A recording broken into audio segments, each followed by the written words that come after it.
Hello and welcome to episode number 310. We're all concerned with our joint health as we age, as they become a little stiffer and a little less flexible. And so today I'm going to talk about the Ayurvedic perspective of the joints and also give you some information on great herbs and spices that you can use to maintain the health of your joints. So please stay tuned.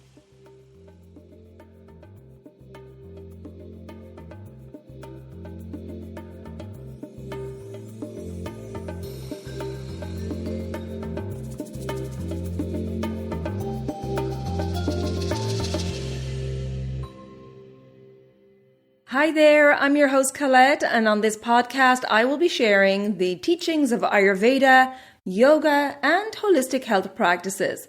Now, if you're new to Ayurveda, I recommend checking out the first couple of episodes where I do an introduction to Ayurveda and the mind-body types. Thanks for listening, and now here's a new episode. This episode is sponsored by Kerala Ayurveda.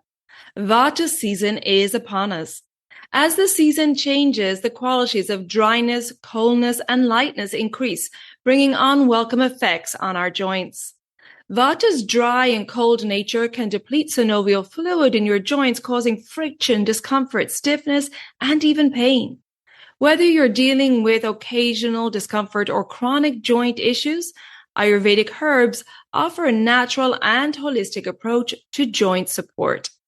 Kerala Ayurveda joint care products are grown and ethically harvested according to ancient Ayurvedic tradition, ensuring the highest quality and effectiveness.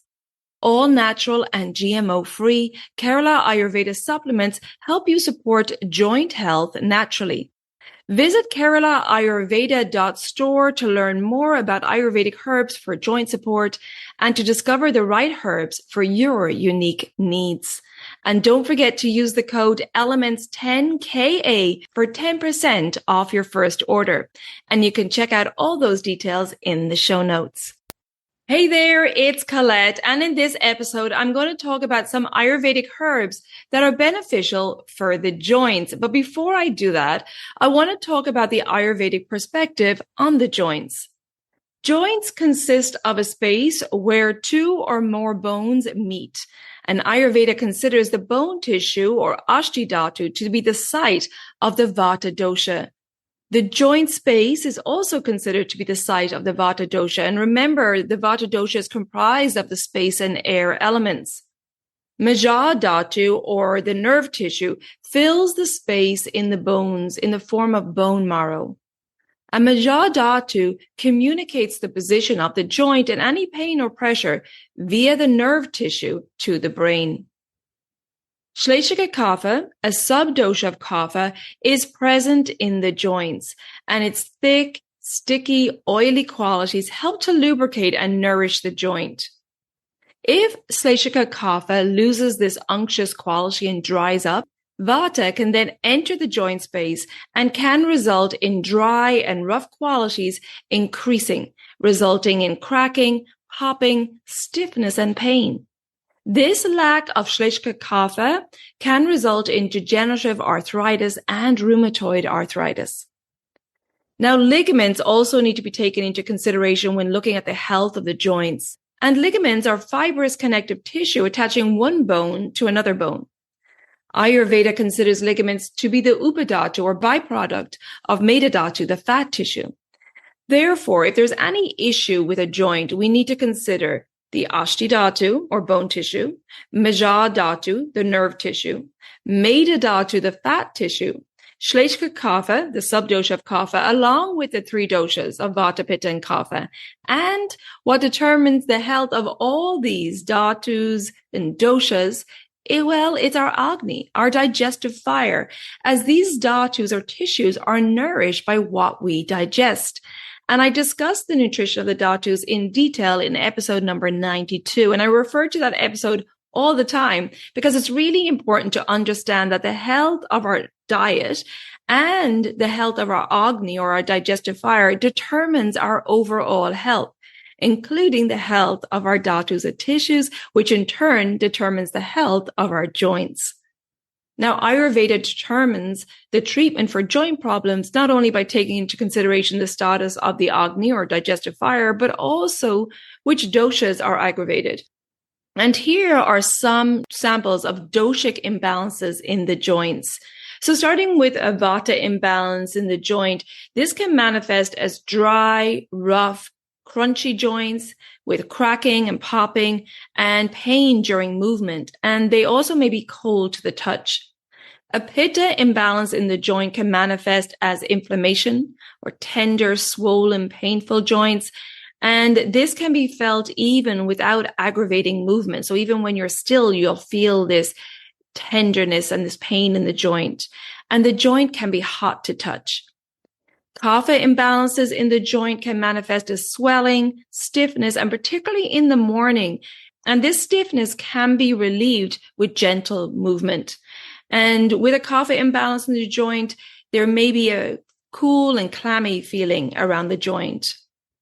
So there are some typical signs of doshic imbalances in the joints. And if you want more information on specific joint conditions like arthritis, then please check out episode number 295 titled Ayurvedic Approach to Arthritis and Preventing Age-Related Disease with Ayurvedic Dr. Simi Chopra.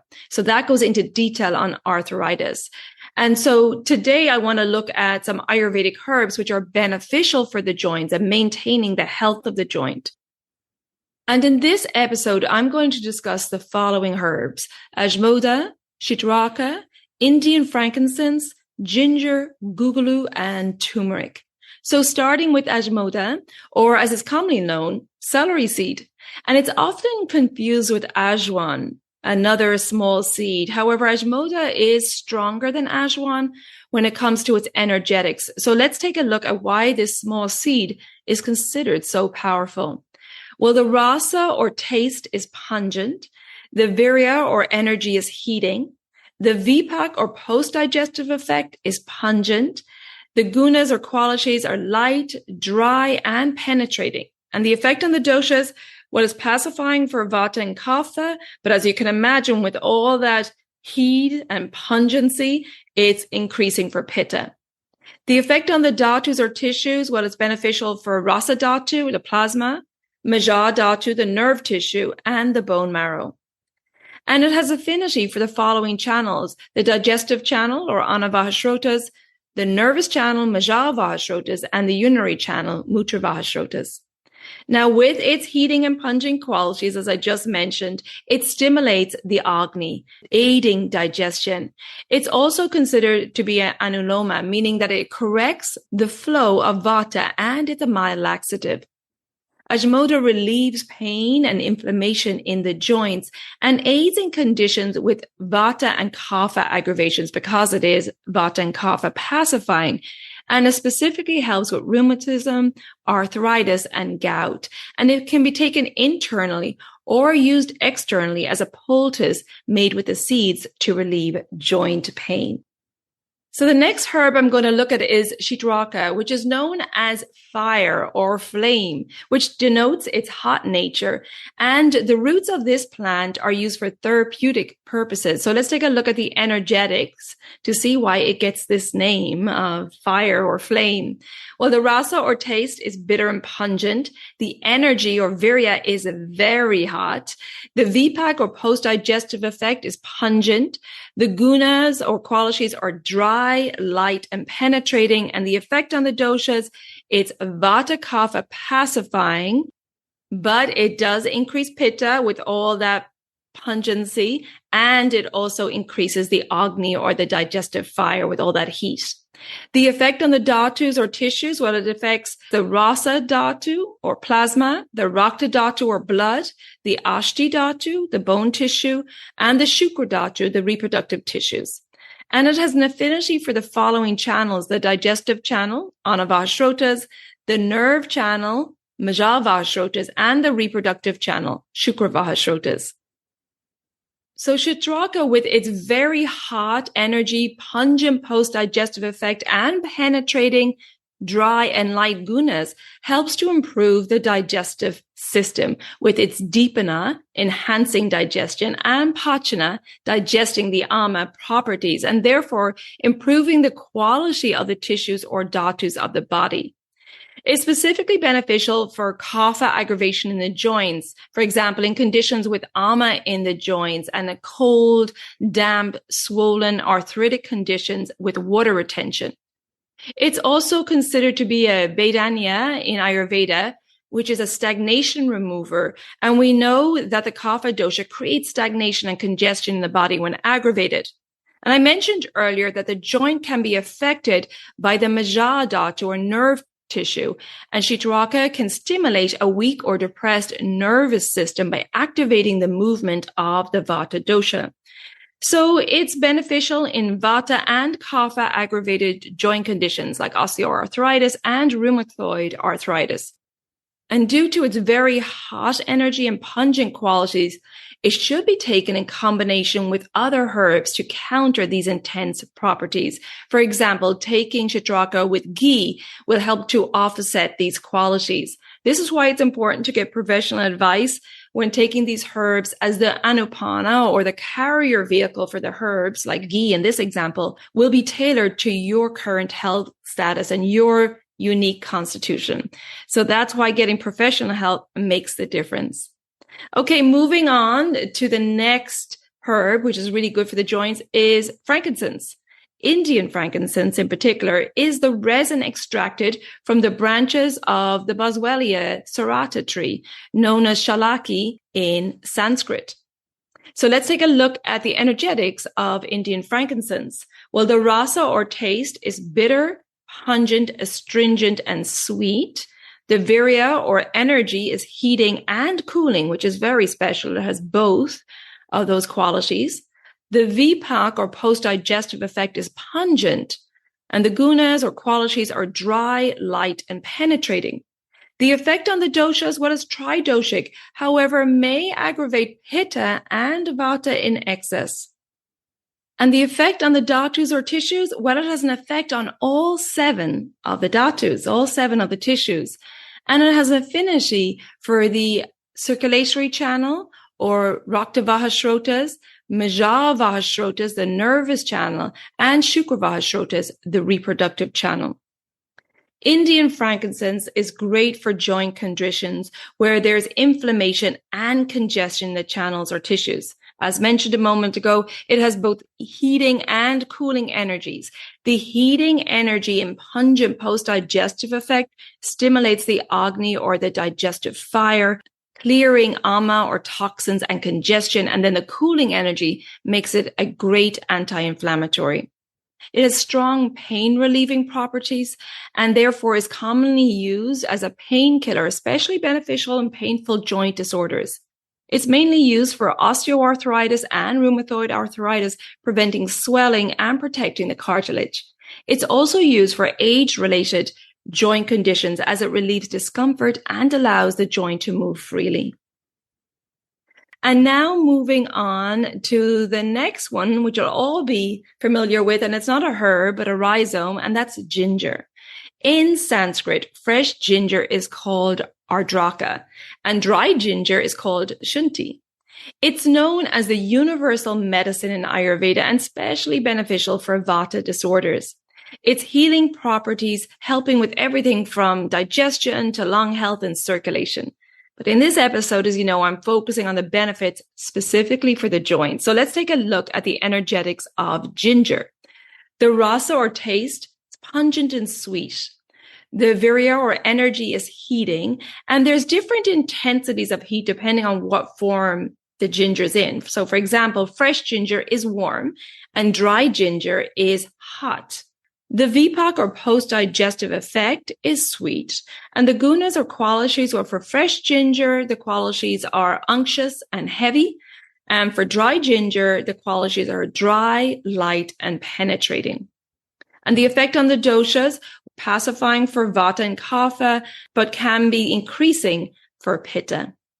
And the effect on the dhatus or tissues, well, it affects all 7 dhatus, and it has affinity for the following channels: the digestive channel or anavashrotas, the respiratory channel, pranavahashrotas, and the circulatory channel, raktavahashrotas. And its prabhava or unique effect, it's an anti-inflammatory. With its dry, light, and penetrating qualities, dry ginger is beneficial for clearing any buildup of ama in the joints and reducing any excess shleshaka kapha in the joint, which has thick, sticky, oily qualities. So the dry ginger, with its opposite qualities of dry and light, helps to balance any excess of shleshaka kapha. Even though ginger has a warming quality, its vipak or post-digestive effect is sweet, which lends to its nourishing and anti-inflammatory actions, and so very helpful in reducing joint pain, swelling, and improving joint health. Ginger contains powerful antioxidants, which can help to protect against free radical damage, and it can help reduce cartilage deterioration and improve joint function. Now, ginger, as we know, can be taken with food, as a tea, in oils, and in powder form, and also as an external paste of ginger, which can be placed on the joint to ease any pain or swelling. So it's definitely beneficial to include ginger in your diet to promote joint health and as a great anti-inflammatory. But of course, you want to be aware of your particular unique constitution and what form of ginger is best for you. So again, getting professional advice on that can be really helpful. Okay, next we're going to look at guggulu, which means protects from disease in Sanskrit. And the major bioactive component of guggulu is the resin, which is a mixture of an oil and a yellow-brown fluid secreted from the bark. Now, I did discuss guggulu in the episode on herbs for the heart, as it's renowned for its cholesterol controlling action and has many heart healthy properties. But in this episode, I want to talk about its benefits for the joints. First, let's take a look at the energetics and therapeutic benefits of this resin. So the rasa or taste is bitter, pungent, astringent, and sweet.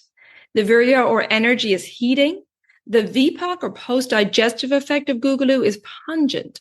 The gunas or qualities, light, dry, and penetrating. The effect on the doshas, well, it's tridoshic, but can aggravate pitta in excess. And the effect on the dhatus or tissues, it has an effect on all 7 dhatus, all 7 of the tissues, with a particular affinity for the following channels: the circulatory channel or raktavahashrotas, the digestive channel, anavahashrotas, the nervous channel, majja, and their respiratory channel, pranavahashrotas. Guggulu helps to scrape ama or toxic accumulations in the joints and pacifies the vata aggravation in the joint with its warm energy. Therefore, very good in kapha vata types of arthritis because it reduces the kapha accumulation of toxins and swelling and the pain caused by vata aggravation in the joint. And guggulu helps to strengthen bones and joints, keeping the joints healthy and mobile. Okay, we're going to look at one final herb, and it's going to be one that you're really familiar with, which is the golden spice, turmeric, or haridra, as it's called in Sanskrit, which means yellow, of course, denoting its bright yellow color. So let's take a look at the energetics of turmeric. Well, the rasa or taste is pungent, bitter, and astringent. The virya or energy is heating. The vipak or post-digestive effect is pungent. The gunas or qualities are dry and light. The effect on the doshas, pacifying for all 3, but in excess, it will increase vata and pitta. It increases vata because of that astringent quality and pitta because of that pungent heating qualities. The effect on the dhatus or tissues will affect all 7 of the dhatus, all 7 tissues, and it has affinity for the following channel: the digestive channel, anavahashrotas, the circulatory channel, raktavahashrotas, the respiratory channel, pranavahashrotas, and the female reproductive channel, artavahashrotas. Now, turmeric pacifies vata and kapha with its hot energy and pitta with its bitter taste. The pungent, bitter, and astringent taste dries and clears ama from the system. Turmeric's heating energy promotes circulation, which helps with joint health, of course. And the component curcumin in turmeric has an anti-inflammatory and antioxidant properties, reducing inflammation in the joints, helping to alleviate pain, improving flexibility, and strengthening the joint, ligaments, and tendons. It has been shown to be helpful in the treatment of arthritis, rheumatoid arthritis, osteoarthritis, and gout. And turmeric can be safely added to your diet, whether as a spice in cooking, a tea, or even in a turmeric latte. And I actually have a recipe for golden turmeric milk, which I'll link in the show notes as well. Of course, it's best to buy organic turmeric to ensure it's good quality and make sure that it doesn't contain any fillers.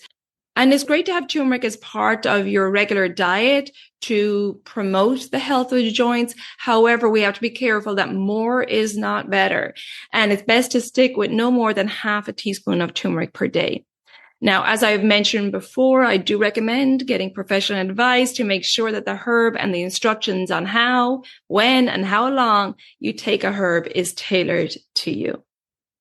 So there you go. There are some great herbs for the joints, and taking care of our joints is really important as they will naturally become more stiff and less flexible as we age. However, with good care and attention throughout our life, we can maintain healthy joints with good mobility.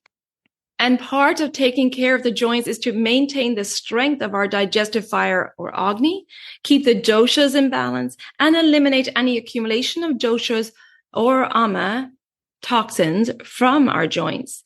And if you want support on maintaining health and preventing imbalances, well, check out my following options. Well, first of all, the next big event coming up very soon is the 7-day Ayurvedic Rejuvenation Retreat in Bali, December 4th to 10th. This is an in-house rejuvenation cleanse, which will allow you to leave behind all the daily stressors and enter into the healing cocoon of a Mirta Siddhi Ayurvedic resort to experience an all-inclusive Ayurveda retreat with consultations. Get an intake consultation and a follow-up consultation with the Ayurvedic doctor. You've got Ayurvedic food tailored to your needs, several treatments daily tailored to you. Of course, you get herbal medicines, yoga, mindfulness, educational classes, Ayurvedic cooking classes. You get to meet like-minded people and just to really immerse yourself in this healing cocoon, which is amazing to get away from all those daily stressors and really just focus on your health and well-being. And if you're interested in joining, please act soon because there are just a few places left. So secure your spot. Check out the link in the show notes or visit my website, elementshealingandwellbeing.com. Go to the events page and you'll find the link there to register. And I hope to see you in Bali in December. It'll be a really special retreat. And I don't know if it's going to happen again. So take advantage of it now while it's on. Also, check out my other online services. If Bali is not a possibility and you want to do a cleanse, of course, I offer private cleanses throughout the year, and then you can schedule to the dates that you want. And that comes with a 90-minute consultation. So I can chat with you and get a detailed information on your current health status and tailor the cleanse to you and your lifestyle. I also offer online consultations where I put together a strategy for your diet, lifestyle, self-care, mindfulness, really a good strategy for your life in general to help you maintain balance and prevent illness. And of course, I'll address any current imbalances going on.